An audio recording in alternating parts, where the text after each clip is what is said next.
नमो तस् भगवतो अरहतो सम्मा सम्बुद्धस्स।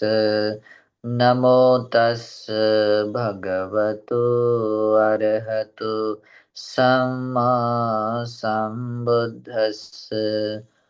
नमो तस् भगवतो अरहतो सम्मा सम्बुद्धस्स। साधु साधु साधु।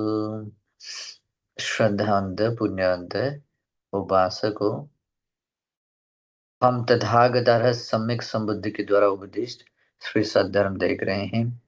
37 बोधिपाक्षिक धर्म को क्रमशः देखते हुए हम लोगों ने अनेक देशनाएं, सूत्र देशनाएं देखी हैं। तो इसी 37 बोधिपाक्षिक धर्म में जो आर्य अष्टांगिक मार्ग है, उस आर्य अष्टांग मार्ग के बारे में हम देख रहे थे। और उसमें से मैंने आर्य अष्टांगिक मार्ग को आ, बहुत विस्तार से बताया है और उसको हमें अपने जीवन में प्रत्यक्षित रूप में कैसे उसको भावित किया जाता है, भावित करना चाहिए, कैसे उसको बहुलीकृत करना चाहिए। इस तरीके से मैंने कुछ उपदेश दी, उस तरीके से मैंने आपको उपदेश बताए हैं। तो आशा करता हूँ कि ये इससे पहले की देशना आप लोगों को बहुत अच्छी तरीके से समझ में आई होगी। तो आज हम आगे की देशना देखते हैं। तो ये मैं सूत्र बता रहा था, महाचत्तारिसक सूत्र, जो आर्याष्टांगिक मार्ग के अनुसार जो 40 अंगों को मतलब परिपूर्ण करने वाले, 40 अंगों से युक्त हमें बनाने वाले ये जो विधि है, उसके बारे में ये देखना है। वैसे शुरू में इस प्रकार से बताया गया है कि जिस व्यक्ति को सम्यक समाधि, आर्य सम्यक समाधि पाने की इच्छा है, तो उस व्यक्ति के लिए भगवान बुद्ध ने ये बताया गया है। तो आर्य सम्यक समाधि, जिसको सपरिखार समाधि कहते हैं, या स उपनिश्चय यानी कि कारण सहित, हेतु सहित होने वाली आर्य सम्यक समाधि ऐसी कही गई है। और उसी को मूल करते हुए भगवान बुद्ध ने बताया है कि कैसे ये आर्याष्टांगिक मार्ग में आने वाली आर्य सम्यक समाधि बनती है। तो उसके ऊपर के 7 अंग, उसका परिष्कार बताया है कि उसके मतलब वो सम्यक समाधि पानी है या पाने के लिए तो ऊपर की 7 अंग अत्यावश्यक है।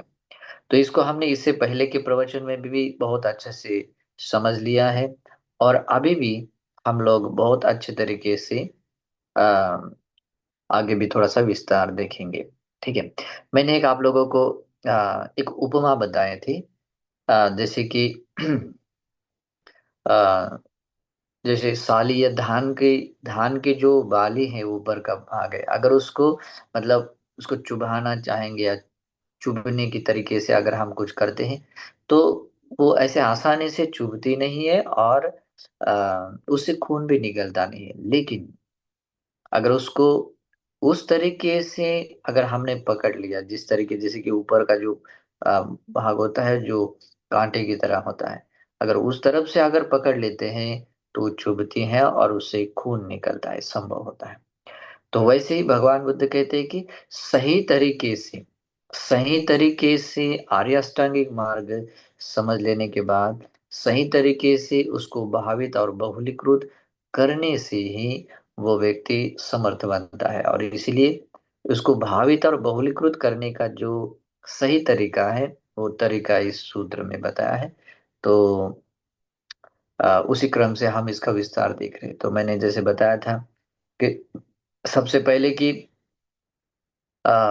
जैसे आर्य अष्टांगिक मार्ग को समझना है, तो आर्य अष्टांगिक मार्ग को बहुलित करना है, तो उससे पहले हमें इसका ज्ञान भी होना चाहिए कि मिथ्या मार्ग क्या है, मिथ्या मार्ग क्या है और सम्यक मार्ग क्या है।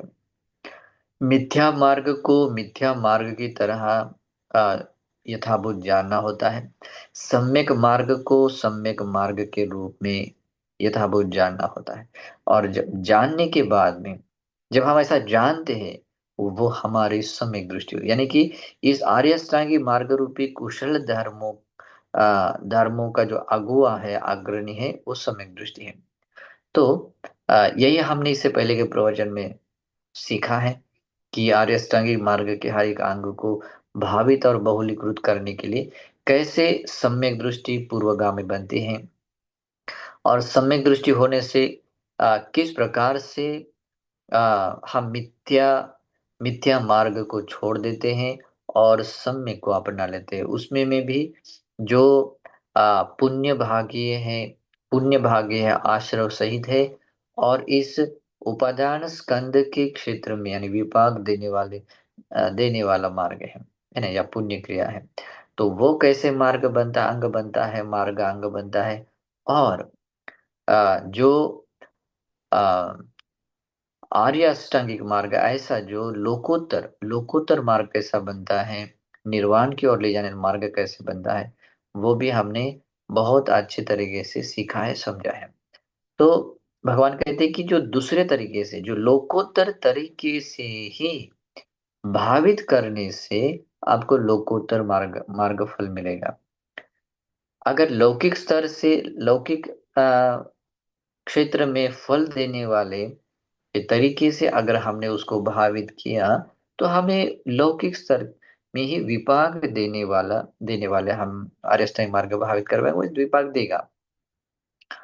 अगर हम रास्ता ही गलत हो गया, तो मिथ्या हो गया, तो मिथ्या मार्ग में जो और जैसे फल मिलने चाहिए वैसे ही फल मिलते हैं। ओके, तो ये स्वभाव है। तो अभी हमने इसका काफी विस्तार देखा है। अभी आगे का जो पार्ट बचा हुआ वो थोड़ा देखते हैं, ताकि ये कवर हो जाए, क्योंकि बड़ा चैप्टर है। ठीक है, तो हमने देखा था भगवान बुद्ध कहते हैं कि सम्यक दृष्टि सम्यक दृष्टि इस मार्ग के मार्ग के अग्रणी है, यानी कि अगुआ है। प्रथम स्थान पर ये सम्यक दृष्टि है। कैसे ये सम्यक दृष्टि अ, अगुआ है, पुब्बंगमा पूर्वगामी है। तो भगवान बुद्ध ऐसे कहते हैं, जैसे कि हमने इससे पहले भी अ, जैसे सम्यक आजीविका तक हमने देखा था। तो हम भगवान बुद्ध कहते हैं कि मिथ्या आजीविका की तरह समझ लेना, या प्रज्ञा से जान लेना, और सम्यक आजीविका को सम्यक आजीविका के रूप में यथाभूत जानना। मिथ्या आजीविका क्या है? यही जो हम दूसरों को तकलीफ पहुंचाकर, दूसरों को कष्ट पहुंचाकर, या पहुंचाने के लिए, या ऐसी आजीविका जिससे दूसरों को कष्ट हो, अगर ऐसी आजीविका हम चलाते, वो मिथ्या आजीविका बन जाती है। और वो आजीविका चलाने के पीछे अगर हमारे मन में क्लेश है, जैसे किसी को ठगना होता है, या धोखा देना है, ठगना है, जैसे छोटा छोटा कुछ बिजनेस में हम किसी को ठगते हैं, तो उस तरीके के जो जीविका के साधन हैं, वो मिथ्या में आ जाते हैं। तो उसको बहुत अच्छी तरह से समझ लेना होता है। सम्यक आजीविका क्या होता है कि अ, सम्यक आजीविका ये है कि मिथ्या मार्ग में आने वाले जितनी भी जीविका के माध्यम है, उन सबको छोड़कर सम्यक आजीविका को अपना लेना, ये सम्यक आजीविका है। तो इसको मिथ्या आजीविका को मिथ्या आजीविका के रूप में, और सम्यक आजीविका को सम्यक आजीविका के रूप में समझना बहुत जरूरी है। और भगवान बुद्ध सम्यक आजीविका को दो भागों में विभाजित करके बताते हैं। इसको पुण्य भागीय पक्ष में भी बताते हैं, आश्रव से, यानी कि जो लौकिक क्षेत्र में विभाग देने वाला, और एक लोकोत्तर। तो मैंने अभी जो कहा, ये सम्यक आजीविका लौकिक स्तर पर पुण्य भागीय बनती है। तो लोकोत्तर में ज्यादा ये नहीं है, बस मैंने जैसे इससे पहले कहा था, इसको भावित करने से पहले जब हमारे हृदय में, चित्त में निर्वाणिक भाव उत्पन्न, निर्वाण पाने का चित्त उत्पन्न होता है, और जैसे कि, और उसको बोध करते हुए, मतलब ऐसे ही सामान्य रूप से नहीं, मतलब उसको समझते हुए निर्वाण पाने का चित्त उत्पन्न होता है। और उस चित्त का अधिष्ठान हम कर दे कि हाँ यस ये बात हमें मतलब ऐसा पाना है लोक। और उस प्रकार के लोकोत्तर चित्त के साथ में जब ये क्रिया ऐसी आती है तो भगवान बुद्ध कहते हैं जो भी मिथ्या आजीविका को छोड़कर सम्यक आजीविका को अपनाया जाता है, सम्यक आजीविका को धारण किया जाता है, तो भगवान बुद्ध कहते हैं कि वो सम्यक आजीविका लोकोत्तर मार्गांग बन जाती है। लोकोत्तर उसमें आता है आ, आर्य मग्गं भावये तो मिच्छा जो मिच्छा आजीवा आरती आरती वीरति पटिवीरति वेरमणि, ये एक समान जैसे ही शब्द है, लेकिन जैसे कि इस लोकोत्तर चित्त जगा कर जब हम मिथ्या आजीविका को त्याग देते छोड़ देते हैं और सम्यक आजीविका को अपना लेते हैं, मिथ्या आजीविका से प्रतिविरत अपने आप को दूर रखते हैं और अपने आप को दूर रखते हैं, अलग रखते हैं। मतलब जैसे कि उस तरफ से अगर जाना होता है तो उससे पहले से हम दूसरा रास्ता लेते हैं, वैसे मिथ्या मार्ग की ओर नहीं जाते। तो ऐसे जो विरत रहना होता है, दूर होना होता है मिथ्या आजीविका से, लोकोत्तर चित्त जगाते हुए, तो वो बन जाता है आर्य मार्गांग बनता, आर्य अष्टांग मार्गांग लोकोत्तर मार्गांग बन जाता है। तो ऐसे आर्य चित्त जगाने वाले का ही ये मार्ग ऐसे बनता है। तो इस तरीके से ये भावित करना होता है। तो उसी प्रकार से अ, अ, अभी थोड़ा सा और भी थोड़ा सा पीछे वाले चैप्टर में आपको जैसे पिछले वाले प्रवचन में भी क्लियर हुआ होगा, फिर भी बताता हूँ। तो इस तरह से आर्यष्टांग मार्ग को भावित करने के लिए सम्यक दृष्टि आगे बन जाती है। मिथ्या को मिथ्या समझकर समझना होता है, सम्यक को सम्यक रूप में यथाभूत समझना होता है। जो मिथ्या को मिथ्या समझना ही सम्यक दृष्टि है। सम्यक दृष्टि सम्यक को सम्यक सम्यक आजीविका को सम्यक आजीविका है ऐसे ही समझ लेना, यथाभूत जानना ही, अवबोध कर लेना ही क्या है, सम्यक दृष्टि है। और ऐसे समझते हुए ज्ञान के साथ समझते हुए फिर मिथ्या आजीविका को हम छोड़ने के लिए जो प्रयास करते हैं, सम्यक आजीविका से युक्त बनने के लिए जो प्रयास करते हैं, व्यायाम करते हैं, वो हमारा सम्यक व्यायाम होता है। और ये सब करते समय स्मृति हम उपस्थित रखते हैं, स्मृति उपस्थित रखते हुए मिथ्या आजीविका छोड़ देते हैं, सम्यक आजीविका को प्राप्त कर लेते हैं। तो भगवान बुद्ध कहते हैं ये उस व्यक्ति की सम्यक स्मृति है। तो इस प्रकार से ये आर्यष्टांग मार्ग का ये अंग भी ऐसे वो भावित करता है और वो आर्य मार्ग में आया हुआ व्यक्ति बनता है।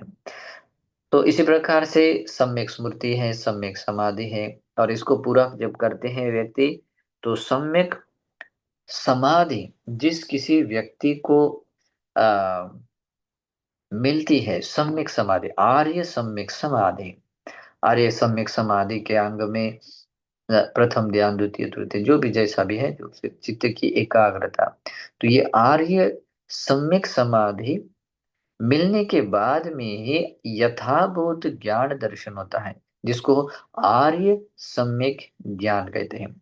यथाभूत ज्ञान दर्शन को ही आर्य सम्यक ज्ञान कहते हैं। तो यथाभूत ज्ञान दर्शन क्या है, कैसे ये सम्यक समाधि के बाद मिलता है, वो भी थोड़ा समझा समझा लेते हैं। जैसे कि कोई व्यक्ति अपने समाधि की किसी पर्टिकुलर अवस्था में रहता है, और उस जगह पर उस ध्यान समाधि में स्थित होकर अपने किसी भी विपස්සना कर्म स्थान का धातुओं को लेकर है, उपादान स्कंध है, जिसको भी लेकर है, वहां पर उसको लेकर योनिसो मनसिकार को वो बढ़ाता है। और उस वहां पर बढ़ाता हुआ उसको अनित्य लक्षण के रूप में, दुख लक्षण के रूप में और अनात्म लक्षण के रूप में वो मनसिकार बढ़ाता है, भावना का बढ़ाता है। तो ऐसा करता हुआ उस चित्त की एकाग्रता में स्थित होने के कारण ही और वहां पर धर्म, भगवान बुद्ध ने बताए हुए यथार्थ रूप से बताए धर्म के अनुसार सम्मर्शन कर योनिसो मनसिकार जो भी धम्म विचयन करने के कारण ही वो वहां पर वो सही तरीके से यथाभूत समझ लेता है, जैसे कि ये रूप अनित्य है, शरीर पर हो और चित्त पर होने वाली वेदना भी अनित्य है। संज्ञा, संखार और विज्ञान अनित्य है। जैसे आयतनों को लेकर करता है, तो जैसे कि चक्षु अनित्य है, चक्षु से दिखने वाला रूप अनित्य है। कान, ये नाक, ये जिह्वा, ये काया और ये मन, ये भी अनित्य है और इनके विषय भी अनित्य है। और इस तरह से जो अनित्य है वो दुख है, जो अनित्य है वो दुख है, क्योंकि हेतु अगर दूर होता है तो वो भी दूर आ, वो भी बदल जाता है और इस कारण से वो दुख में बदल जाता है अनित्य होने से। और जब ये परिवर्तन आने का स्वभाव उसमें है, भी परिणाम आने का स्वभाव है, तो वो नित्य ध्रुव शाश्वत नहीं है, उसको मैं मेरा कहे ऐसा कुछ नहीं है। तो इस कारण से वो अनात्म है। वो नित्य ध्रुव न होने के कारण, और जिसमें अपनी कोई भूमिका नहीं होती, जिसको मैं कहूँ मेरा कहे ऐसा कुछ नहीं है, इस कारण से वो अनात्म बोध कर लेता है। तो ये जो यथाभूत दर्शन है, इसको बोलते हैं विपश्यना प्रज्ञा। ये होता है यथाभूत जानना। तो इसी को आर्य आर्य अष्टांगिक मार्ग के एक एक अंग को भावित करता हुआ आर्य सम्यक समाधि पाने के बाद में, जब वो इस तरह से विपස්සना को बढ़ाता है, तब जाकर ये यथाभूत ज्ञान दर्शन कैसा बनता है? आर्य सम्यक ज्ञान। यानी कि ये ज्ञान ऐसा है जिस ज्ञान के कारण आपके भीतर निब्बिदा जागती है, निर्वेद जागता है। निर्वेद यानी वो यथाभूत जानने के कारण फिर वो चक्षु को लेकर, जैसे कि अभी देखिए, ये चक्षु है, रूप है, कान है, शब्द है, नाक है, ये गंध है, जीवा है, रस आस्वाद है, शरीर है, स्पर्शव्य पदार्थ का स्पर्श है, मन है, मन है और उसमें उत्पन्न हो रहा धर्म विचार है। अभी इसके अलावा कोई और कोई चीज नहीं है। और ये जिसको अब हम मैं मेरा कहते हैं, और जहां तक ये लोक क्षेत्रीय है, वो सब कुछ तो मैं नहीं, मेरा नहीं, अनात्म है। अगर ये खुद को, जिसको आज तक हम अपना कहने वाले ये चीज अगर अपनी नहीं है, तो हम दूसरे की चीज को, बाहरी अपने शरीर से बाहरी चीज को मैं मेरी कैसे कह सकते हैं? ये मेरी चीज है, मेरा मैं हूं, नहीं कह सकते कोई। मतलब उसको अपना अधिकार अपने शरीर पर नहीं है, अपने मन पर भी नहीं। क्यों? वो भी अनित्य है। तो भला दूसरों का रूप है, दूसरों के जो रूप शब्द के अंदर बाहरी जो भी इंद्रियों के विषय है, भला वो मैं मेरा मेरी आत्मा कैसे हो सकते हैं? है ना? जब ऐसा बोध वो जागता जगाता है, तो इस बोध के साथ में चक्षुष्मिं भी निबिंदति, चक्षु को मूल करके जो चित्त में राग आसक्ति जगाने का भाव रहता है, निबिंदति, वो निर्वेद जागता है और चित्त बिल्कुल अलग हो जाता है। चक्षुष्मिं भी निबिंदति। ओके, ये ज्ञान है, उसको बोलते हैं आर्य सम्यक ज्ञान। ठीक है, ये कहाँ कब जाग रहा है? आर्य सम्यक समाधि के बाद। ओके, तो ये आर्य सम्यक समाधि के, जब हम इस छह इंद्रिय और छह छह आयतन और छह आयतनों के विषयों को लेकर यथाभूत जानते हैं, कैसे वो अनित्य है, कैसे वो दुख है, कैसे वो अनात्म है। जब अनित्य है ये बोध स्थिर हो जाता है, तो वहां हमें कहीं नित्य जैसा भाव नहीं आता है। नित्य नाम की संज्ञा मात्र भी नहीं जागती है ना? कि उसके उदय होने के स्वभाव को, व्यय होने के स्वभाव को व्यक्ति जानता है। और इसको जानने के कारण ही उसको लेकर जो वहां पर जो हमारा छंद राग, जो हम हमारी जो आशा अपेक्षाएं जुड़ती हैं, ये अपने शरीर को लेकर, बाहर के दुनियादारी और वस्तु चीजों को लेकर तो मन बनता है, ये होता ही है। लेकिन जब व्यक्ति अपने इस शरीर के या पंचोपादान स्कंद के आयतनों के स्वभाव को देख लेता है, तो बाहरी भी कोई किसी भी विषयों में उसका चित्त बंधता नहीं है। हम्म, उसका चित्त अलग होता है। और जब ये सम्यक ज्ञान से होता है, आर्य सम्यक ज्ञान से, ये इसको बोलते हैं निब्बिदा। इसलिए चक्षु को लेकर निर्वेद जागता है, निब्बिदा जागती। रूप को लेकर बाहर जो भी आंखों से दिखने वाला रूप, जैसे पुरुषों के लिए कोई स्त्री का रूप हो, या स्त्री के लिए किसी पुरुष का रूप हो, या कोई भी जिसमें हमारा चित्त उसमें आसक्त हो सकता है, ऐसी कोई भी पृथ्वी आप तेज वायु से बना हुआ रूप हो, तो उस बात को लेकर हमारा चित्त कैसा रहता है? निब्बिदा, निर्वेद जागता है। निब्बिंदं विरज्यति। ऐसी स्थिति में कहीं कोई राग के संस्कार नहीं बनते, कहीं कोई द्वेष के संस्कार नहीं बनते, और कहीं कोई मोह के संस्कार नहीं। ये ज्ञान तब तक नहीं जागता है जब तक ये ऊपर का ये न हो। ओके। आर्य सम्यक समाधि होने के बाद में ही ये आर्य सम्यक ज्ञान जागता है, जो निर्वेद जगाने वाला, जो निर्वेद जगाने वाला, निब्बिदा जगाने, निर्वेद जगाने वाला, विराग भाव जगाने वाला। विराग भाव में मतलब ये भाव रहता है कि उसको क्लियरली वो बात उसको समझ में आती है कि जिन कारणों से ये राग का संस्कार पैदा होता है, जिसमें प्रियमना भाव लगता है और जहाँ पर राग का संस्कार जगता है, उसके सत्य स्वभाव को देखकर वहाँ राग नहीं जगाता है, तो राग नहीं जगाता है। द्वेष को मूल, जैसे हमें अप्रिय लगने वाली बात होती है, या जो भी संवेदना है, रूप वेदना संज्ञा संकार, जो भी जिसको भी बात को लेकर जैसे लगता है, तो उस द्वेष का संस्कार भी नहीं जगाता है। बस दृष्टा भाव से वो देखता है कि यस, वो कैसे अनित्य है, दुःख है, जो नित्य ध्रुव शाश्वत न होने के कारण, जो मैं मेरा न होने के कारण अनात्म है। तो इसके बोध के साथ में वो ये जान लेता है, ये जो तृष्णा का क्षय होना है, ये जो उपादान का निरुद्ध होना या उपादान से अलग होना है, अ, ये जो वहां पर होने वाले जो क्लेश, जैसे राग का क्लेश, द्वेष जो भी है, उस क्लेशों का उपशमन होना है, यही तो निर्वाण है, यही तो विराग भाव है। तो इसको अपने अनुभव से जान लेता है। ओके, तो ये विराग होता है। तो ये निब्बिदा, विराग और निरोध को, यानी कि क्लेशों के निरुद्ध होने के भाव को जब कभी वो व्यक्ति जानता है, तो भगवान बुद्ध कहते हैं ये सम्यक ज्ञान, आर्य सम्यक ज्ञान कहलाता है। और ऐसा आर्य सम्यक ज्ञान ज्ञान होने से क्या होता है? विमुक्ति। वो भी विमुक्ति कैसे? आर्य सम्यक विमुक्ति। तो ये अंग पूरा होता है। और ये विमुक्ति, आर्य सम्यक विमुक्ति कैसे होती है?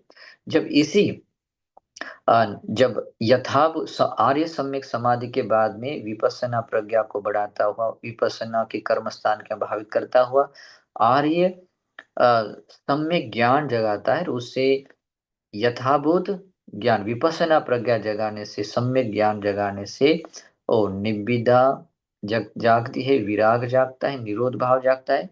और ये भाव जब कभी उसके भीतर जागता है, तो निब्बिद निरोध भाव जागने के बाद में उसका चित्त अ, उस लेवल तक पहुंच जाता है, जहां तक जहां तक उसकी श्रद्धा ये बात समझ लेती है कि ये ये चित्त है, ये क्लेश है, और उससे ये चित्त का विमुक्त भाव, जैसे कि ये आश्रव है, ये आश्रव का हेतु है, ये आश्रव का हेतु दूर होते ही आश्रव का हेतु दूर होते ही आश्रव भी दूर हो जाते हैं। और इस आश्रवों के दूर होने के लिए ये मार्ग मैंने भावित कर लिया है, जैसे कि आर्य अष्टांग मार्ग।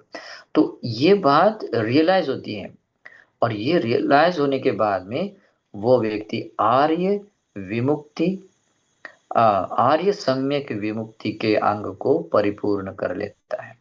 तो इस तरीके से ये 10 अंग परिपूर्ण होते हैं। तो ये यही बात इस सूत्र में बताई है।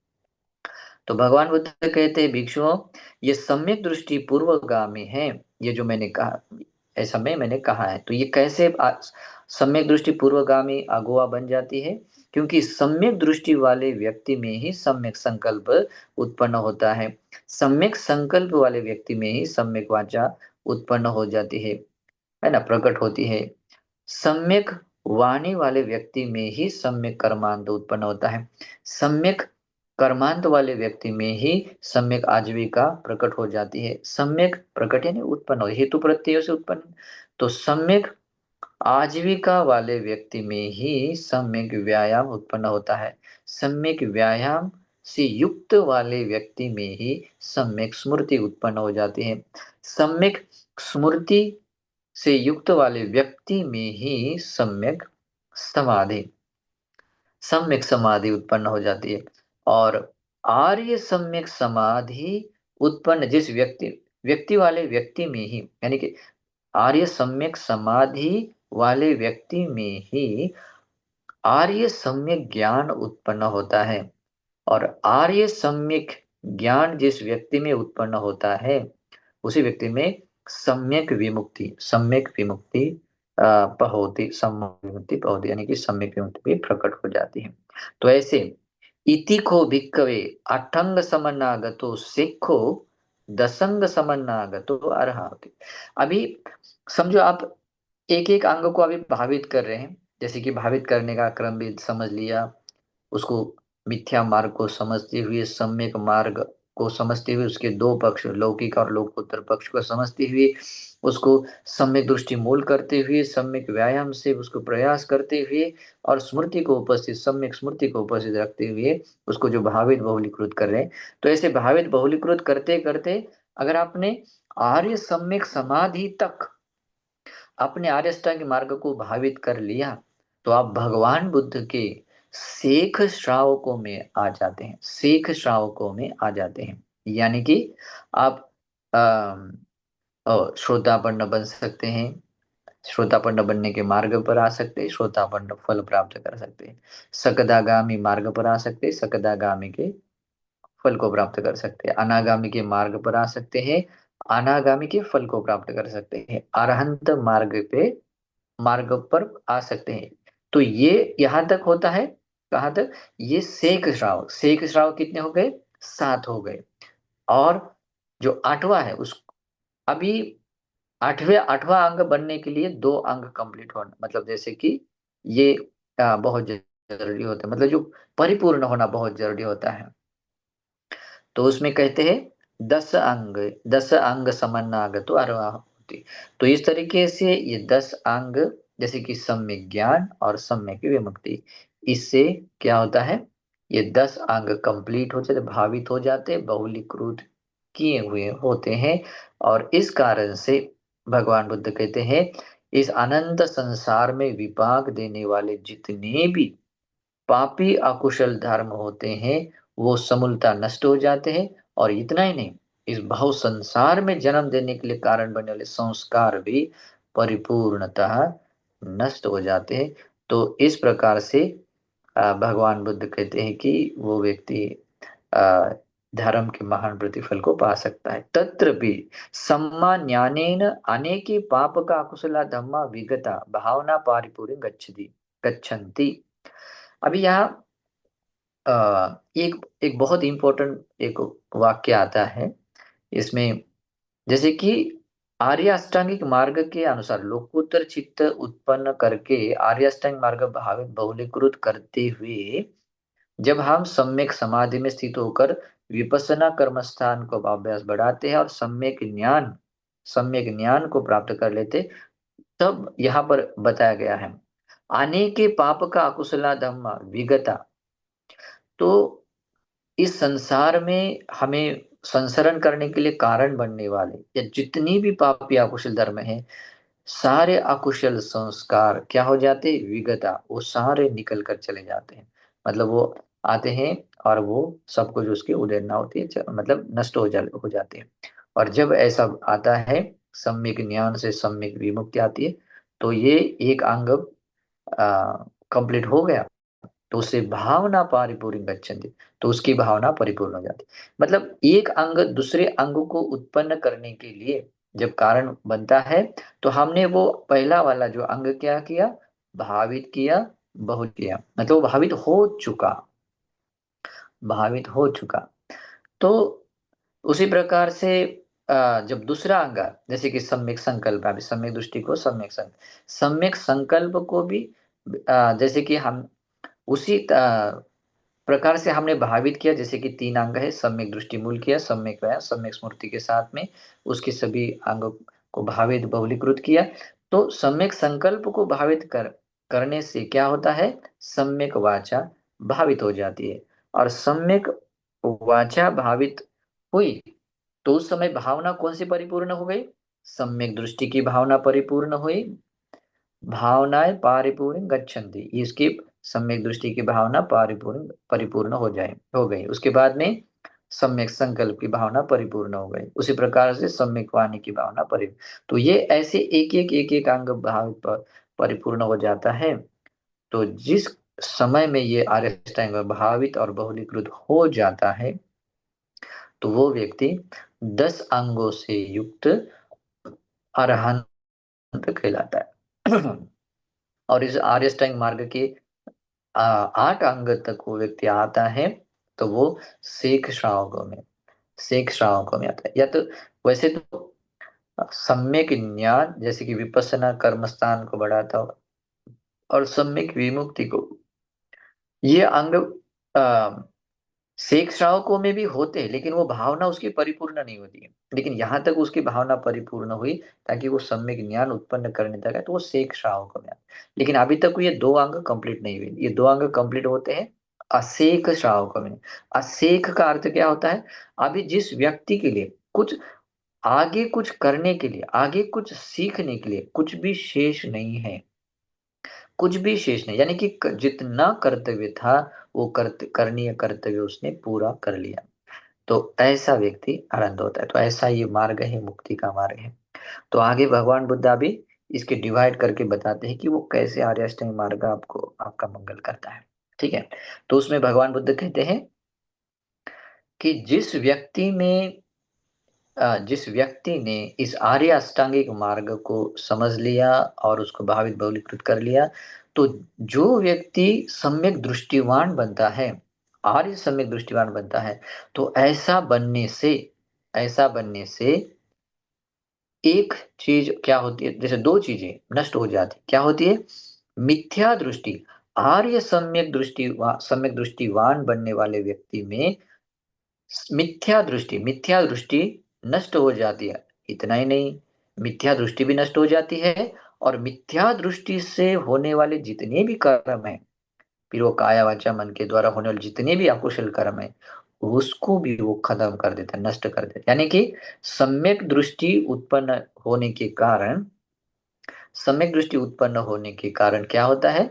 मिथ्या दृष्टि मिथ्या दृष्टि भी एक स्वतंत्र अकुशल है, वो भी अकुशल दूर हो जाता है। और मिथ्या दृष्टि के कारण जो अकुशल होने वाले होते हैं, वे भी क्या हो जाते हैं?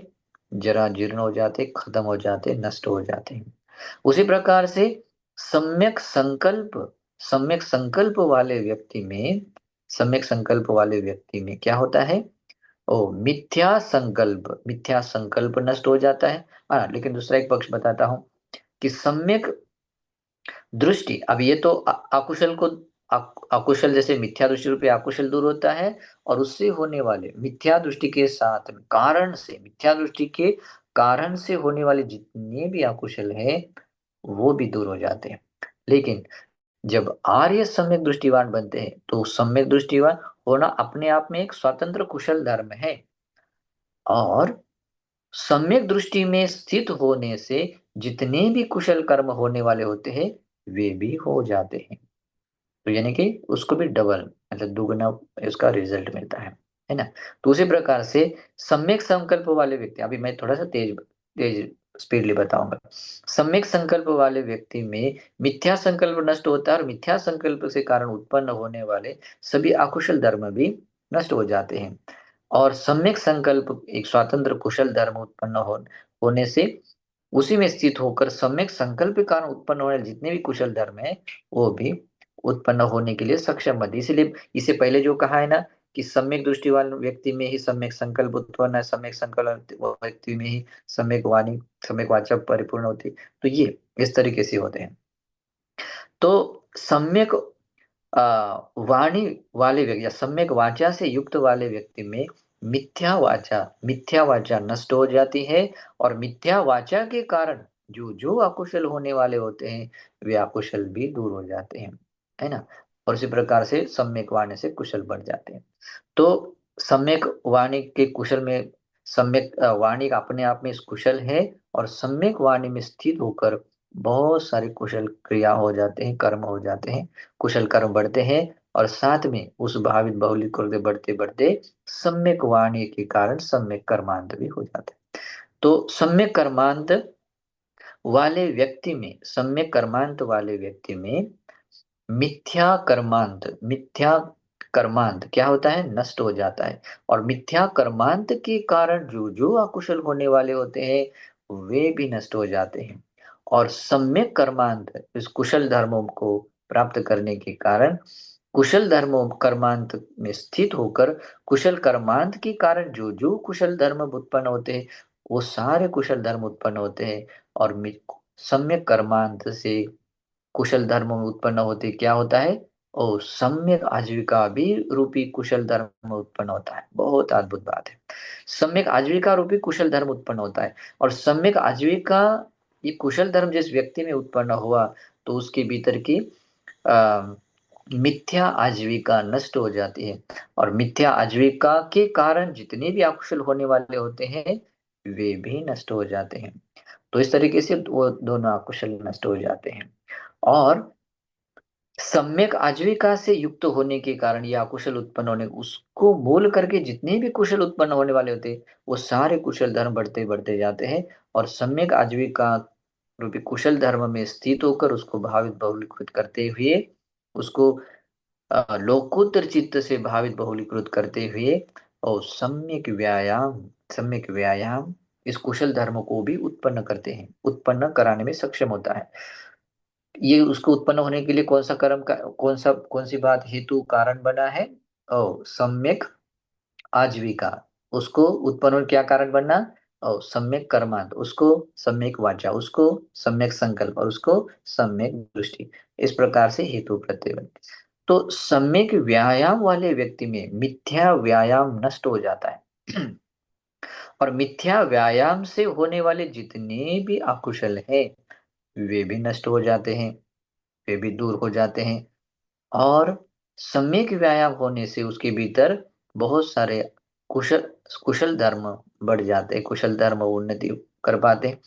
अपने भीतर अगर कोई अकुशल पापी अकुशल नहीं है, उसको आने नहीं देता। किसी भी कारण से वो आने नहीं देते। अगर कुछ है तो उसको दूर करने का प्रयास रहता है। और अपने भीतर कुछ कुशल धर्म नहीं है, वो कुशल धर्म उत्पन्न होने के लिए सारे दरवाजे खुल खुल जाते हैं। सम्यक व्यायाम से जो कुशल धर्म होने वाले होते हैं, कुशल कर्म होने वाले होते हैं, उसका दरवाजा खुल जाता है। और सम्यक व्यायाम से जो जो कुशल धर्म उत्पन्न हुए उसकी स्थिति बनी रहती है, उसको नष्ट होने नहीं देता है। उसकी भावना परिपूर्ण होने के लिए होने की ओर चला जाता है। जब उसकी भावना परिपूर्ण होने की ओर चली जाती है, तो सम्यक व्यायाम भावित बहुलीकृत परिपूर्ण भावित हो गया, तो क्या होता है? सम्मासति। सम्यक व्यायाम को भावित बहुलीकृत करने के कारण भावना पारिपूर्ण गच्छन्ति, उसकी भावना परिपूर्ण रूप की तरफ चली गई तो सम्यक स्मृति उत्पन्न हो जाती है। और जिस व्यक्ति में सम्यक स्मृति उत्पन्न हुई तो मिथ्या स्मृति नष्ट हो जाती है। और मिथ्या स्मृति के साथ होने वाले जितने भी अकुशल है वे भी नष्ट हो जाते हैं। मिथ्या स्मृति भी नष्ट हो जाती है और मिथ्या स्मृति के कारण जो जो अकुशल होने वाले होते हैं वो भी नष्ट हो जाते हैं।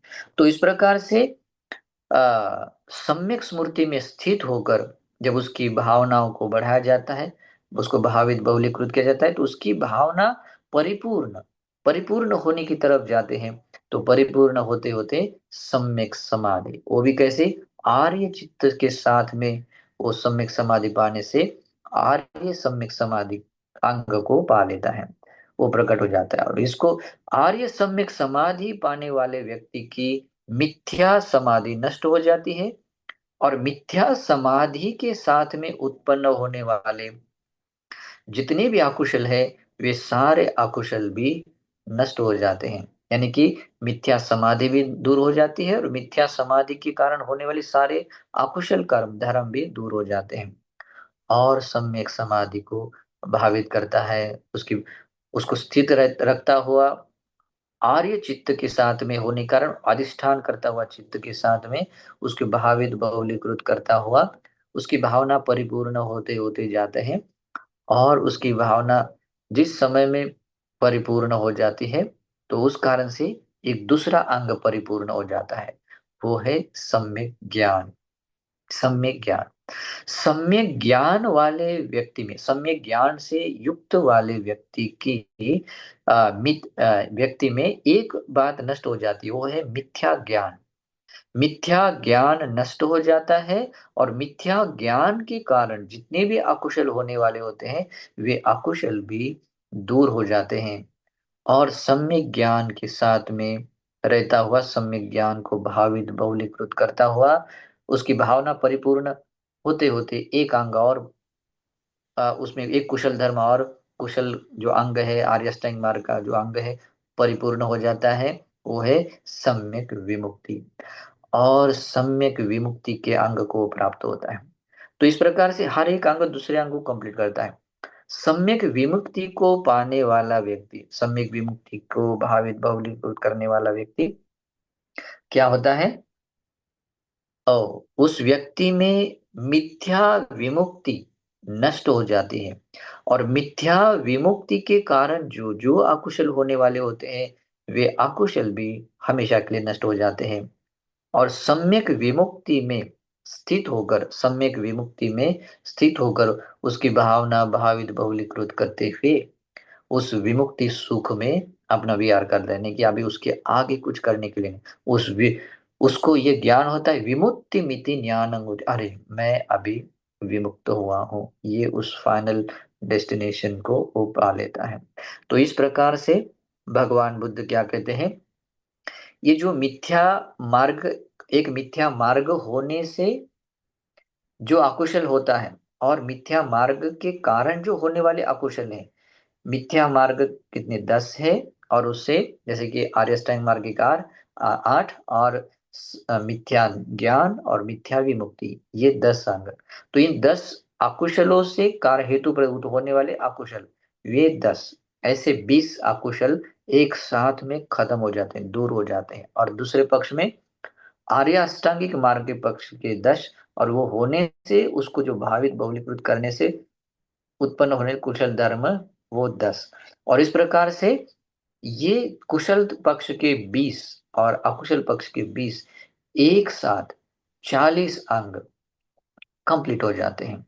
और जिस व्यक्ति को ये सौभाग्य मिला, इन सारे अकुशलों को दूर करना आ गया, सभी कुशल धर्म उत्पन्न करना आ गया, इससे एक और चीज हमें मिल जाती है। वो क्या होता है?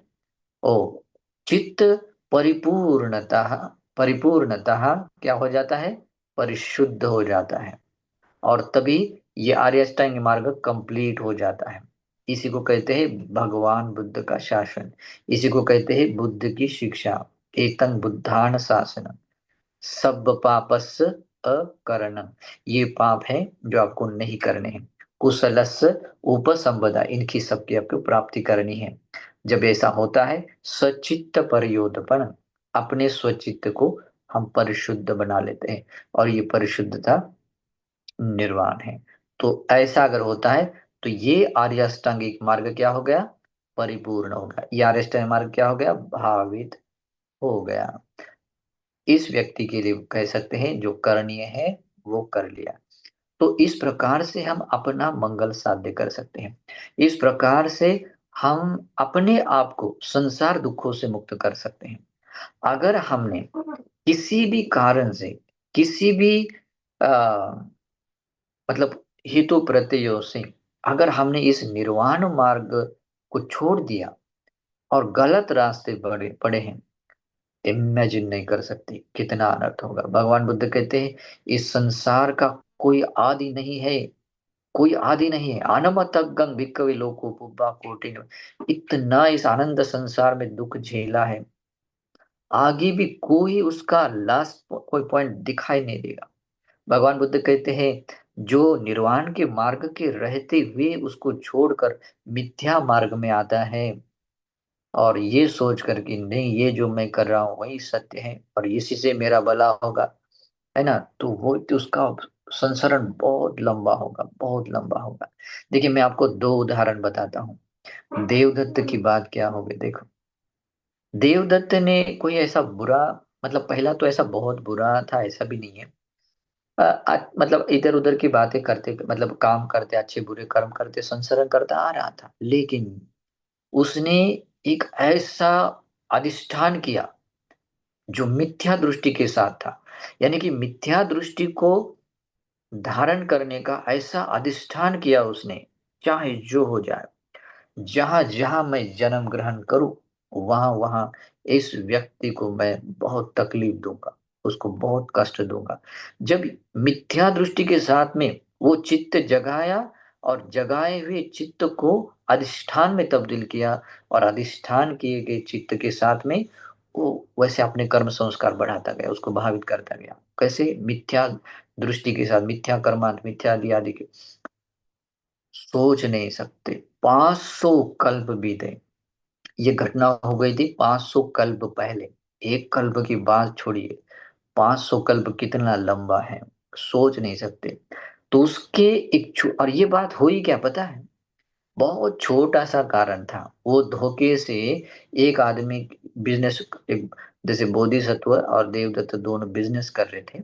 तो बिज़नेस करते-करते वो आदमी एक परिवार को धोखे से वो ठगकर वो कुछ सोने का कीमत बहुत बड़ी कीमत लेना चाह रहा था, बहुत बड़ा। जैसे कि ₹1 की वस्तु है और ₹1000 का समझो कि उसको वो मुनाफ़ा कमा रहा है। तो ऐसा वो धोखे से कमाना चाहता था।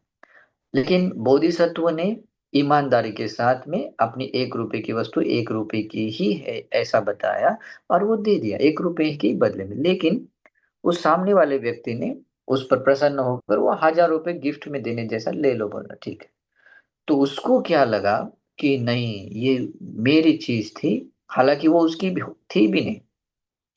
लेकिन इस उस वस्तु को लेकर उसमें जो लोभ जागा था, लोभ चित्त से अंधा होकर, राग द्वेष चित्त में अंधा होकर, उसने वहाँ की अब जो गंगा नदी का जो बालू था, वहाँ पर ऐसे हाथ में मसलते हुए अधिष्ठान किया उस अकुशल चेतना के साथ, मिथ्या कर्मांत के साथ, मिथ्या वाणी के साथ में, मिथ्या दृष्टि के साथ में, कि ये आदमी जहाँ-जहाँ पैदा होगा, वहाँ मैं उसका बदला लूँगा, उसको कष्ट पीड़ा दूँगा। हुआ क्या उसके प्रतिबदले में हुआ क्या? इतना लंबे समय तक दुर्गति आपालोक में भोगता, बीच-बीच में अच्छा कर्म करने से ऊपर भी आया, लेकिन चित्त स्ट्रांगली बना हुआ ऐसा संस्कार बनाया कि भले ही वो मित्र के रूप में रह गए, एक कटी को समय आ जाता था कि वो बिल्कुल उसके विपरीत चला जाता। तो ऐसे आदमी भटक जाता है। बहुत अंतिम समय में देवदत्त जब जब ज़मीन में धँस रहा था, उस समय में उसको रियलाइज़ हुआ भगवान एकांततः सम्यक संबुद्ध है, अरहंत है, भगवान का धर्म सुआख्यात है, संघ कितना परिशुद्ध सुपटिपन्न है। और ये श्रद्धा जाकर भगवान बुद्ध धर्म को शरण जाता है और तब उसकी जर्नी ऐसी मोड़ लेती है। लेकिन समय बीत चुका होता है। उसको एक कल्प काल तक वो आविची निरय में वो पक रहा है। इतना भयावह दुःख कि इमेजिन नहीं कर सकते। उसके 1 योजन का शरीर है, लोहमय घर है, छत भी लोह का, फर्श भी लोहे की और उसके पैर टखने तक वैसे उस लोहे के इसमें धँसे हैं और पूरा गरम है, पूरा तप्त लाल है और पूरब की दिशा की ओर से आया हुआ लोहे का बड़ा-सा रॉड उसकी छाती में धँसकर पीछे की दीवार में फिट हो गया ऐसे, बिल्कुल जैसे कि नॉक लॉक हो गया वैसे। वैसे ही दक्षिण की ओर से निकलकर पश्चिम की ओर उत्तर की ओर गया है, शरीर में धँसता हुआ और ऊपर से निकलकर सिर में धँसकर उसके सिर के अंदर से निकलता हुआ, उसके गुदमार से निकलता हुआ ज़मीन के अंदर मतलब उसके फर्श में गया, वो भी लोहे की और वो भी गर्म है और ऐसा दुःख बहुत लंबे समय तक वो झेल रहा है। एक अकुशल चेतना जगाने कारण, एक दूसरे को मतलब लोभ से मूर्छित होने का कारण, दूसरों को पीड़ा पहुँचाने का चित्त जगाने के कारण, इतने लंबे समय तक दुःख झेला है और उस अकुशल चेतना के साथ में होने के कारण भगवान होने के बाद में भी वो पहचान नहीं पाया। अनंतरी महापाप करने से इतना बड़ा दुःख झेला। बाद में वो धीरे-धीरे कुशल की ओर बढ़कर बाद में पच्चीक बुद्ध बनने वाले हैं, एक बात अलग है। लेकिन जर्नी ऐसी होती है। मैं दूसरा उदाहरण बताता हूँ। एक कोका लेक था, उसी देवदत्त के ही पक्ष में रहने वाला एक कोकालिक नाम का। हालांकि वो भी बुद्ध शासन में किस लिए आया था? निर्वाण पाने के लिए, मोक्ष पाने के लिए। लेकिन सारिपुत्र और मुगलान को मिलने वाले चीवर पात्र आदि को वस्तुओं को लेकर लोभ जगाया, और लोभ से इतना मूर्छित हुआ, इतना मूर्छित हुआ। लोभ से आदमी अंधा बन जाता है, द्वेष से आदमी अंधा बन जाता है, मोह से आदमी अंधा बन जाता है। और इस कारण से उसने सारिपुत्र और मुगलान के प्रति अभद्र वचन कहा। देखिए, निर्दोष व्यक्ति को अगर किसी बात से दोषारोपण किया जाता है, बहुत भयावह पाप है, इमेजिन नहीं कर सकते। उसका सारा मार्ग भटक जाता है। तो उसने उस अकुशल चित्त जगाया, और उस अकुशल चित्त जगाते हुए अपने वाणी के, यानी कि मिथ्या दृष्टि के साथ में, और मिथ्या वाणी मिथ्या कर्मांत किए। ओके। तो सारे ये मिथ्या मार्ग के अनुसार, मिथ्या प्रतिपदा के अनुसार, मिथ्या दृष्टि, मिथ्या संकल्प, मिथ्या वाचा, मिथ्या कर्मांत आदि, इन गुणों को, ये गुण नहीं कह सकते, इस अकुशल पक्ष के इस आ, अंग को, अंग के साथ में आ, वो अपने संस्कार बढ़ाए। और इस कारण से, मतलब अब असमय में, अकाल में ही वो निर्वाण मार्ग से हट गया। निर्वाण मार्ग का उस चाहता था, लेकिन बिल्कुल उसका रास्ता मिथ्या मार्ग में आ गया। और वो इतना लंबा, देवदत्त तो यही सा है, लेकिन उसके बारे में तो इमेजिन नहीं कर सकते। उसको कहते हैं 10 नरकों के नहीं 10 नहीं, चाहे 20 नरकों के आयु प्रमाण का आयुष्य एक अकेले नरक का एक आयुष्य है उसका। और उसकी शब्द नहीं हो कितना लंबे समय तक वो दुख भोगेगा। ओके। तो ऐसे आदमी आर्य अष्टांगिक मार्ग को जिसने छोड़ दिया, या किसी भी छोटी छोटी बातों को लेकर भी आर्य अष्टांगिक मार्ग पर चलना छोड़ दिया, वो मिथ्या मार्ग में आ जाता है। और मिथ्या मार्ग पर आया हुआ व्यक्ति, लगता है कि वो दो दूसरों को भी कुछ पीड़ा पहुंचाए, वो तो वो देता ही है, लेकिन वो देने से पहले अपने आप को पीड़ा पहुंचाता है। जैसे मानो कोई अंगार में हाथ डालता है, वो दूसरों को जलाने के लिए, दूसरों पर अंगार फेंकने के लिए अंगार में हाथ डालता है, तो अरे जलेगा, पहले जलता है, और पहला जलता है, और बाद में जलता जलता हुआ दूसरों को भी जला देता है। लेकिन सबसे ज्यादा दुख तो स्वयं होता है। इसलिए मिथ्या मार्ग के अनुसार, मतलब चलने वाला व्यक्ति, मिथ्या मार्ग के अनुसार चलने वाला व्यक्ति इस संसार में इतना दुख भोगता है। ज्यादा तो अपना दुर्गति नरक लोक आविची नरक नरे लोक को अपना घर बना देता है। दुर्गति आपाए लोक में चक्कर चक्कर काटता। कभी कभार आया किसी, है ना, कुत्ता बिल्ली बनने से, मनुष्य के प्रति स्नेह रखने से, कुछ कुछ अच्छा करने से मनुष्य की ओर आ जाता है। और इधर आने के बाद क्या होता है?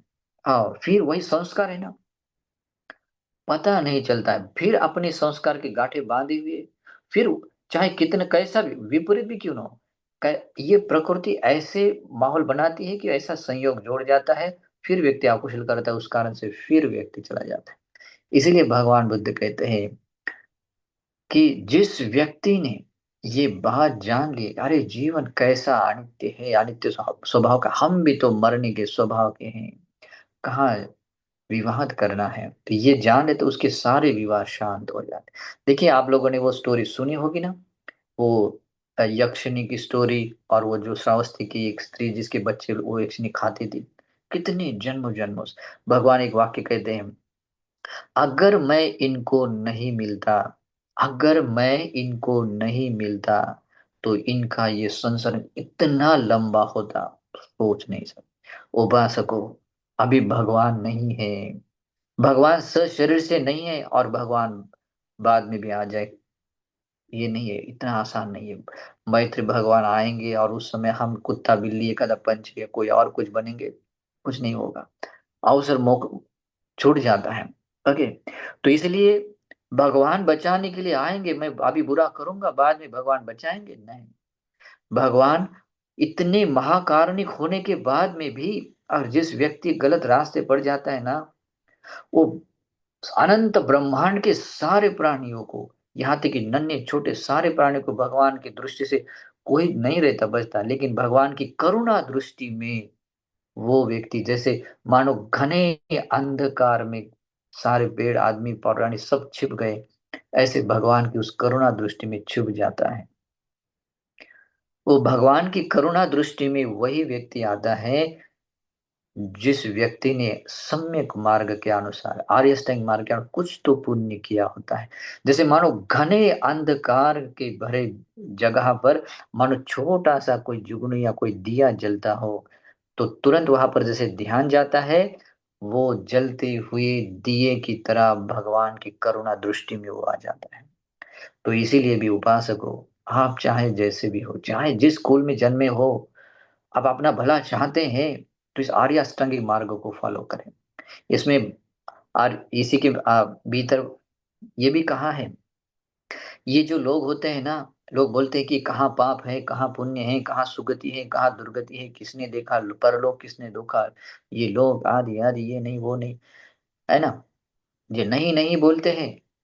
वे लोग भी अगर इन ये 10 अंगों की आर्य अष्टांगिक मार्ग की निंदा करेंगे, तो भगवान बुद्ध कहते हैं उनकी ही निंदा होती। या अक्रियावादी, ये कुछ पाप नहीं पुण्य नहीं, ये नहीं वो नहीं, तो कुछ भी नहीं, अक्रियावादी जो लोग होते हैं, अहेतुकवादी, यानी कि अरे हम बिना वजह से संसार में आए, बिना वजह से मुक्त हो जाएंगे, है ना। कुछ उदाहरण देते हैं एकदम बेवकूफ मूर्ख लोग, कि जैसे और उनका उदाहरण भी बाकी पापी मूर्ख लोगों को पसंद भी आता है। जैसे बोलते हैं कि संसार में हम ऐसे ही आए हैं, जैसे धागे का नूल, एक क्या क्या बोलते हैं, धागे का बंडल है, अगर वो एक कोने से पकड़ा और वो छूटता, मतलब ऐसे फेंका जाए तो वो छूटता जाता है और बाद में खत्म हो जाता है।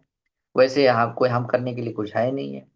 तो ऐसे भी मूर्ख लोग होते हैं, इसलिए खाओ पियो मजा करो पाप करो, जो भी है सब करो। उसके बाद में आता है ओ वसभन्य ओकला, मतलब इधर भी नहीं उधर भी नहीं, ऐसे भी नहीं वैसे भी, है ना, मतलब इधर उधर बातें भटकाने वाले। चाहे जैसे भी हो, एक आदमी भी इन आर्य अष्टांगिक मार्ग की निंदा नहीं कर सकता। अगर निंदा करेगा तो उनके ऊपर इस तरह के दो ये आते हैं।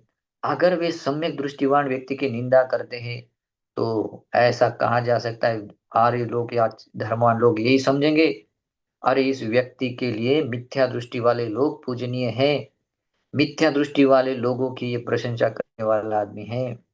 उसी प्रकार से तो सम्यक संकल्प वाले की निंदा करता है, तो इसके बारे में इसकी निंदा होती है। ये तो मिथ्या संकल्प वाले व्यक्ति की मिथ्या संकल्प वाले व्यक्ति की प्रशंसा करता है, वही उसके लिए पूजनीय है। मिथ्या वाणी, अगर सम्यक वाणी की वो निंदा कर रहा है, सम्यक वाणी वाले की निंदा कर रहा है, तो मिथ्या वाणी वाला व्यक्ति उसके लिए पूजनीय है, उसकी प्रशंसनीय है। तो आदि आदि ऐसे 10 अंगों से वो निंदनीय मतलब निंदा प्राप्त करता है। इसलिए इस आर्य अष्टांगिक मार्ग को कोई 10 अंगों को कोई भी निंदा नहीं कर सकता। इसीलिए भगवान बुद्ध कहते हैं संसार का चाहे कोई भी व्यक्ति हो, कोई उसको गलत नहीं बोल सकता है। इसलिए ये भगवान का धर्म चक्र, जो अष्टांगिक मार्ग रूपी धर्म चक्र जो भगवान ने चलाया है, अपतिवत्यं अपतिवत्यं समने नवा बाम ब्राह्मणे नवा देवे नवा मारे नवा ब्रह्म नवा के, किसी के भी द्वारा उल्टा नहीं घुमाया जा सकता है। तो ऐसा ये अरेस्टिंग मार्ग है। तो इस प्रकार से भगवान बुद्ध इसमें उपदेश देते हैं, और प्रसन्न मन से, बहुत प्रसन्न मन से वो सारे भिक्खु लोग इस बात का साधु साधु कह के अनुमोदन करते हैं। तो ये है उपासको महाचत्तारिसक सूत्र। अगर आपने इसको इसको समझ लिया, इसके भावित करने के क्रम को समझ लिया, बिल्कुल जैसे समझाया वैसे ही समझना जरूरी है। मिथ्या को मिथ्या के रूप में, सम्यक को सम्यक के रूप में, सम्यक मार्ग के भी लौकिक पक्ष और लोकोत्तर पक्ष को भी बिल्कुल अच्छे से समझ लिया, लोकोत्तर चित्त जगा कर वैसे अगर हमने भावित बहुलीकृत किया, तो भगवान बुद्ध कैसे कहते हैं, जैसे हिमालय में जो भी बारिश का पानी गिरता है, तो उसके छोटे छोटे जो जो प्रवाह है, वो एक छोटी नदियों में आते हैं। ये छोटी नदियां गंगा नदी को मिल जाती है, और ये गंगा नदी पूरब की ओर बहती हुई जाती है, मतलब पूरब के जो समुद्र है भारत की, तो उस तरफ से बहती हुई जाती है। तो भगवान बुद्ध कहते हैं वो जो गंगा नदी है वो कैसी है, समुद्र की, यानी कि समुद्र की तरफ झुकी हुई, समुद्र की तरफ ही ढलान वाली, समुद्र की तरफ ही बहते कर जाने वाली। और वो समुद्र में पहुंच जाती है। बस वैसे ही जिस व्यक्ति ने इस आर्य अष्टांगिक मार्ग को इस क्रम से समझ लिया, उस व्यक्ति का जीवन और निर्वाण की ओर झुक जाता है। निर्वाण की ओर ढलान वाला है, निर्वाण की ओर ढलान वाला है, और निर्वाण की ओर ही क्रमशः चलते चलते निर्वाण तक पहुंच जाता है। तो उपासको, ऐसा ये मार्ग है एकांततः कल्याण करने। इसलिए मैंने आरंभ में जो बात कही थी, जैसे भगवान ने कहीं वह वचन बताया था, जैसे कि एकायनो अयं भिक्खवे मग्गो सत्तानं विशुद्धिया शोक परिदेवानं समतिक्कमाय दुःख दोमनस्सानं अत्थंगमाय न्याय साधिगमाय निब्बाणस्य सच्च क्रियाय यदिदं आर्यो अष्टांगिको मार्ग। जैसे कि यह आर्य अष्टांगिक मार्ग है, जो अकेला मार्ग है, जो सत्वों को विशुद्ध बनाता है, इस सारे संसार के दुखों से मुक्त कराता है, चाहे वो शरीर का दुख, शारीरिक दुख हो, मानसिक दुख हो, सारे दुखों से मुक्त कराता है, और सचमुच ऐसा ही मंगल करने वाला है। तो इस मार्ग को समझिए और अपना मंगल साध लीजिए। बहुत मंगल होगा, बहुत कल्याण होगा। आज की धर्म देशना यहाँ पर मैं समाप्त करता हूँ। तो मैं आशा करता हूँ कि आप लोगों की ये धर्म देशना समझ में आई होगी, और इससे अपना अपना व्यक्तिगत मंगल साध्य करने के लिए जो ज्ञान चाहिए वो मिला होगा। बस अभी प्रमाद न करें। भगवान हमेशा ये बात कहते हैं भिक्षु, ऐसा मतलब ध्यान कर, प्रमाद मत कर। यानी कि ये धर्म धारण करने के लिए कोई आलस या कोई भी ऐसा मतलब क्या कहते हैं, प्रमाद नहीं करना है कि नहीं कर, बाद में आदि। ऐसा प्रमाद मत कर, बाद में पछताने वाला मत बन। यानी कि जब हम इस संसार में संसरण करने वाले के स्वभाव के बनते हैं, या नरक लोग दुर्गति लोक के द्वार पर खड़े होकर दुर्गति लोक में उसके चक्कर काटने वाले बनते हैं, अगर ऐसे बनते, तब आंखें खोलकर क्या होता है, अरे मेरे पास में भगवान का धर्म था, जो निर्वाण की ओर ले जाने वाला था, इस सारे संसार दुखों से मुक्त कराने वाला था, और मैंने गलती की। मैंने मैंने किसी न किसी कारण, मैंने लोभ के कारण, मैंने धन संपत्ति के कारण, मैंने इस स्त्री के कारण, इस पुरुष के कारण, मैंने इस घर के कारण, मैंने इस प्रॉपर्टी के कारण, या मैंने और तरह तरह की किसी किसी के कारण मैंने इस आर्य अष्टांग मार्ग को भावित करना, बहुलित करना मैं भूल गया, छोड़ दिया। आज भी मैं लोग देखता हूँ, बहुत लोग मेहनत करते, इतना काम करते, इतने काम में उलझ जाते पैसा कमाने में, और इतने पैसों में आसक्त रहते हैं कि वो उनको कहते हैं कि बिहार में जाकर थोड़े ध्यान करें, प्रवचन सुने, नहीं होता है। कहते हैं, बनते जी समय ही नहीं है ना। तो चाहे जो भी हो, चाहे वो प्रॉपर्टी के कारण हो, पैसों की धन संपत्ति, या किसी भी कारण, अगर हम निर्वाण के रास्ते चलना हम छोड़ देते हैं, तो नुकसान अपना है, नुकसान अपना है। तो इतना बड़ा मौका इसको हाथ से न गवाए। अगर मृत्यु उस अकुशल चित्त और अकुशल क्रियाओं के साथ में आ गया, फिर ऐसे हमारे ये संसार के संसरण करने में ऐसी डुबकी लग जाएगी, तो बहुत कल्प भी जाएंगे, सर ऐसे ऊपर भी उठा नहीं पाएंगे। इसीलिए उसको दुर्गति कर, दुर्गति विनिपात अपाय, ऐसे ये जो शब्दावली ना, ऐसी खाली खोखले नहीं है, उसके बहुत गहरा अर्थ है। इसलिए अपने हाथ से ये मौका छूट न जाए, इसलिए इस मार्ग को समझे। तो मैं आशा करता हूँ कि आपको ये आर्य अष्टांग मार्ग समझा होगा, और आप अपने आप पर अनुकंपा करने के लिए, आप अपने आप आपको सुखी बनाने के लिए, अपने आप को इस सारे दुखों से मुक्त कराने के लिए इसका उपयोग करेंगे। आप चाहे जिस कुल परंपरा के, चाहे जैसे दिखने वाले हो, चाहे पुरुष हो, स्त्री हो, चाहे जो हो, आप अपना मंगल साध लीजिए। ये धर्म का द्वार आप सभी लोगों के लिए खुला है। जिस व्यक्ति के हृदय में भगवान के प्रति स्नेह है, उनके लिए धर्म द्वार खुला है। जिस व्यक्ति के भीतर सम्यक दृष्टि है, भगवान के प्रति श्रद्धा है, उनके लिए द्वार खुला है। आप सबके लिए है। जिनके पास में ये ज्ञान है, और जिस ज्ञान से ये बात समझने के लिए आप समझ रहे हैं, आपके लिए द्वार खुला है। तो द्वार खुला है, प्रवेश कीजिए और अपना मंगल साध लीजिए। तो ये धर्म देशना भी आपको इसी प्रकार से धर्म जीवन जीने के लिए, और धर्म के महान प्रतिफल पाने के लिए हेतु बने, इस सद्भाव से मैं मंगल कामना करता हूँ। आशीर्वाद है। सुखी निदुखा निरोगा हन्तु निब्बाणस्स पच्चयोतु। नमो बुद्धाय।